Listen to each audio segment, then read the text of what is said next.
முல்லைத்தீவு மாவட்டத்திற்கு இன்று பயணம் மேற்கொண்ட அமைச்சர் டக்ளஸ் தேவானந்தா புதுக்குடியிருப்பு பகுதியில் சிறு கைத்தொழில் முயற்சியாளர்களை சந்தித்து கலந்துரையாடியுள்ளார்.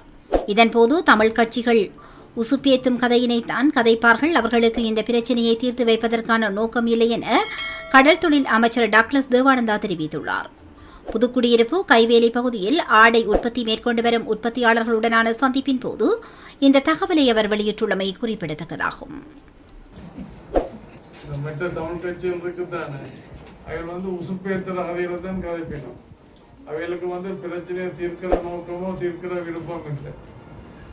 அப்ப இந்த பிரபாகரன் கேட்கல, இந்த தமிழ் தேசிய கூட்டமைப்பு இருக்குதானே, அதாவது இந்த தனித்தனியா போட்டி போட்டு தோல்வி கண்ட ஆக்கல, இந்த ஒரு சாக்குக்குள்ள உருளைக்கிழங்கு மூட்டையை போட்டு கட்டி விட்ட மாதிரி ஆள் கட்டி விட்டுட்டு போயிட்டு மூட்டை கட்டு கலண்டுட்டுது. கட்டு கலண்டா என்ன நடக்கும்? எல்லாம் அங்கே இங்கெல்லாம் ஓடும். அப்போ இந்த தமிழ் தேசிய கூட்டமைப்புன்றது இப்போ அப்படித்தான் எல்லாம் சிதைஞ்சு போயிருக்குது. சரி, அதான் சிதைஞ்சு போச்சுன்ற போது அந்த அந்த கட்டின சாக்கு மூட்டையும் இன்றைக்கு பிரிஞ்சு போய் நிற்குது. சுமந்திரன் சிறிதரன் உங்களுக்கு தெரியும், இந்த இலங்கை இந்திய ஒப்பந்தம் எங்களுக்கு கிடைச்சது. அது ஒரு பொன்னான வாய்ப்பு. அதை நாங்கள் அன்றைக்கு சரியாக பயன்படுத்தி இருப்போமா இருந்தால் நடைமுறையிலேயே நாங்கள் சுய நிர்ணய உரிமையை பெற்றிருக்கலாம்.